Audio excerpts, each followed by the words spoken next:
अरे वाह, देखो तो मेरे सारे बर्तन एकदम दूध के जैसे चमक रहे हैं। कोई भी देखकर नहीं बोल सकता कि ये राख से मांजे हुए बर्तन हैं। ये बोलकर गरीब घराने की सौम्या सारे बर्तन घर के अंदर में उठा लाती है, जहां जमीन में एक फटी हुई सी दरी बिछी हुई थी और गरीब सास ससुर नंद पति और बहू के दोनों बच्चे भूख की वजह से चाय बनने के इंतजार में बैठे थे। तो सास ममता बोलती है, अरे बहू, धो लिए तो जल्दी से बढ़िया सी दूध वाली चाय बनाकर पिला दे, और अगर घर में बेसन पड़ा हो तो थोड़े पकौड़े बना लेना, सब दो दो खा लेंगे। यह सुनकर सौम्या की आंखों में नमी छा जाती है और वो बड़ी निराशा से कहती है, क्षमा करना माँ जी, मगर घर में एक बूंद दूध नहीं है और बेसन तो दूर, आज खाना पकाने को अनाज भी नहीं है। अरे सामान अगर खत्म हो गया तो मेरी शर्ट की जेब में देख लो, पैसे पड़े होंगे, दूध की थैली ले आओ। मैंने देखा था जी, मगर जेब खाली थी और लाला ने भी साफ साफ उधारी देने से मना कर दिया है।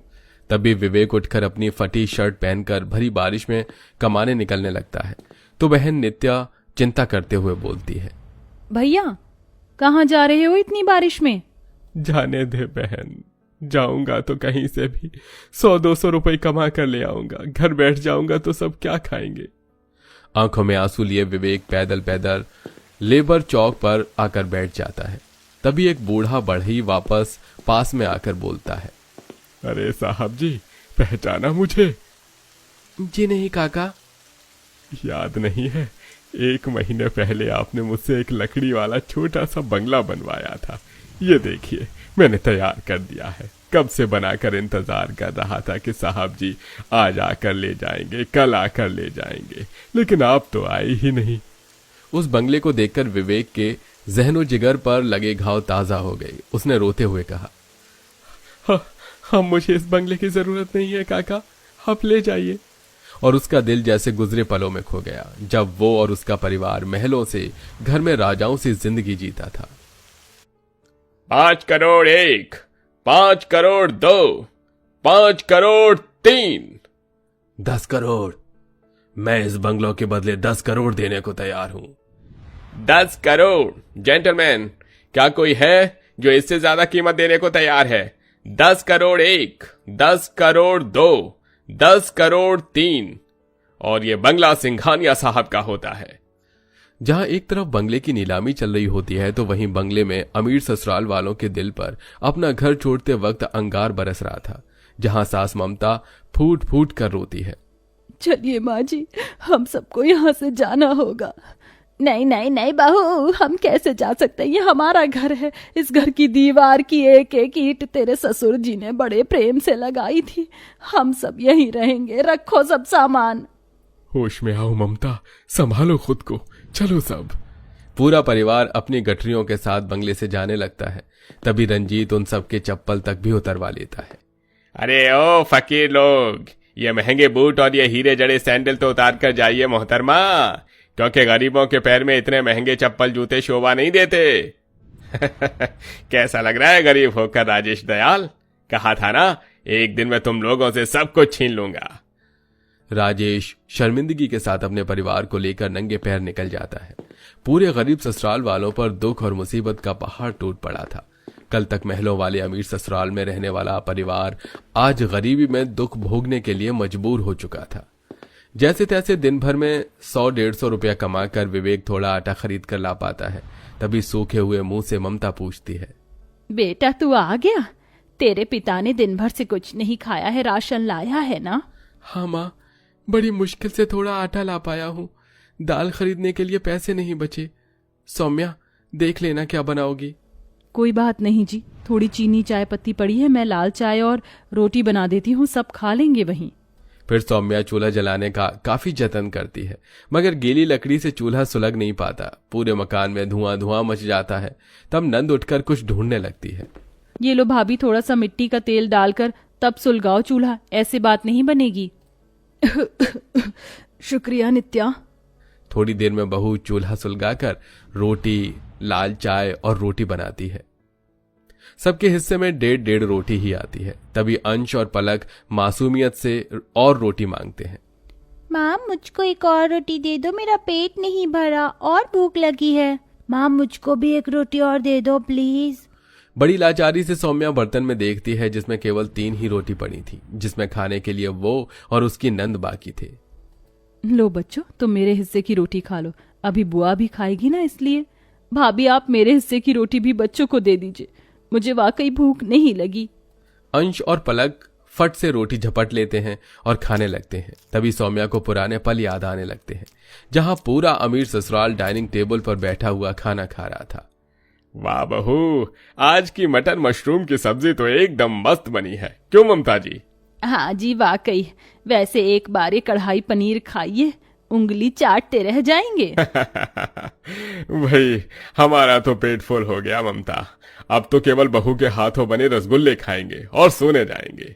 पापा जी आज मैंने रसगुल्ले नहीं बल्कि मीठे में शाही टुकड़ा बनाया है, टेस्ट कीजिए। तभी दोनों बच्चे भी अपनी प्लेट का खाना छोड़कर मिठाई मांगने लगते हैं। मम्मी मम्मी मुझे मटर पनीर नहीं खाना, मेरा पेट फुल हो गया, अब तो मुझे शाही टुकड़ा खाना है।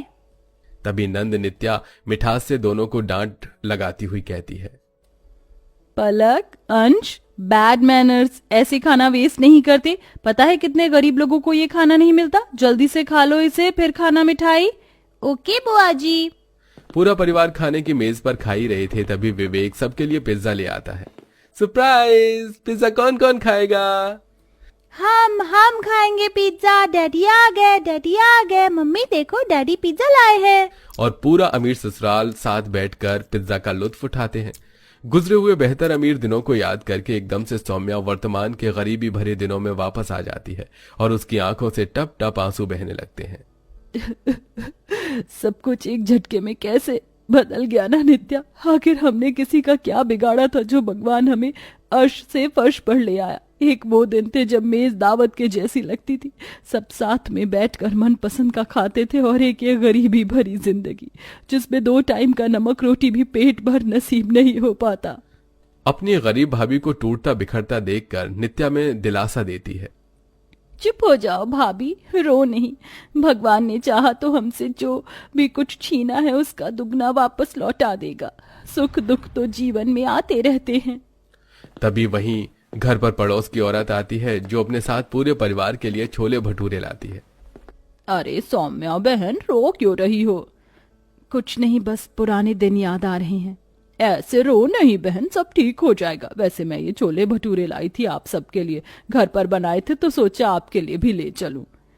शुक्रिया बहन, जो तुमने सोचा। हम जब से आए हैं तब से आपको या किसी को कुछ नहीं दिया, माफ करना, हालात ही ऐसे हैं। अरे कोई नहीं बहन, जब तुम्हें सब कुछ मिल जाएगा वापस तो बस सबको पार्टी दे देना। हाँ बहन, क्यों नहीं। अच्छा मैं चलती हूँ। पड़ोस वाली औरत के जाने के बाद सबने मिलकर छोले भटूरे खाए और फिर बातों बातों में ससुर राजेश ने कहा, अरे बेटा, कोर्ट की तारीख का क्या हुआ? इस सप्ताह में कोर्ट में तारीख लगेगी पिताजी, अब सब कुछ भगवान के हाथ में है। इसी तरह गरीब ससुराल वालों के दिन काफी जद्दोजहद से गुजर रहे थे। जहां लाचार होकर विवेक मामूली सा लेबर वाला छोटा काम करता है, तो वहीं सौम्या अपने पति का खर्चों में हाथ बटाने के लिए कोठी में रोटी बनाने का काम कर रही होती है। तभी एक दिन उसकी मालकिन मोना कहती है, अरे ओ सौम्या, वो मेरे बच्चों के कपड़े छोटे हो गए, तेरे भी तो 2 बच्चे हैं, तो ऐसा करना तू वो कपड़े ले जाना। यह सुनकर सौम्या का दिल भर आता है, फिर भी वो शुक्रगुजार करती हुई कहती है, जी आपका बहुत बहुत शुक्रिया मेम साहब, ये तेरे लिए भी कुछ साड़ियां निकाल दी हैं, ले जाना।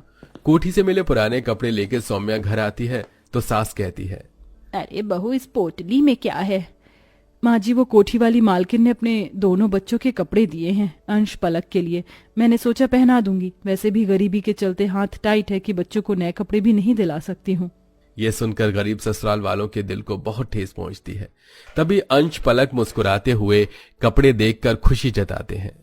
माँ ये फ्रॉक भी तो अच्छी है, थोड़ी सी ही तो पुरानी है, कोई बात नहीं। हाँ माँ, मुझे भी तो ऐसी टी शर्ट चाहिए थी, थैंक यू माँ। अपने गरीब बच्चों को इतनी समझदारी दिखाते देखकर बेचारी गरीब बहू उन दोनों को गले से लगाकर चूमने लगती है। मेरे प्यारे दुलारे बच्चों, हम सबके साथ साथ छोटी सी उम्र में तुम दोनों को भी बहुत गरीबी और दुख झेलना पड़ रहा है ना, अपनी माँ को माफ कर देना। और ऐसा कहकर वो पुराने दिनों में खो जाती है। बच्चों कहाँ हो, जल्दी आओ, मैं तुम्हारे लिए कपड़े लाई हूँ। सच में माँ? ये देखो हंस, तुम्हारी स्पाइडरमैन वाली टी शर्ट और पलक तुम्हारे लिए बाबी वाली ड्रेस अच्छी है ना। मॉल में ये बस इकलौते पीस थे जिन्हें अब तुम पहनोगे। थैंक यू माँ। अच्छे कपड़े पहनने वाले मेरे बच्चों को आज कैसे किसी और की उतरन पहननी पड़ रही है। भगवान, ये दिन किसी को ना दिखाना। बहाने हैं तो ये आंसू भगवान के आगे बहा, क्योंकि आज कोर्ट में हमारे मुकदमे की सुनवाई होनी है।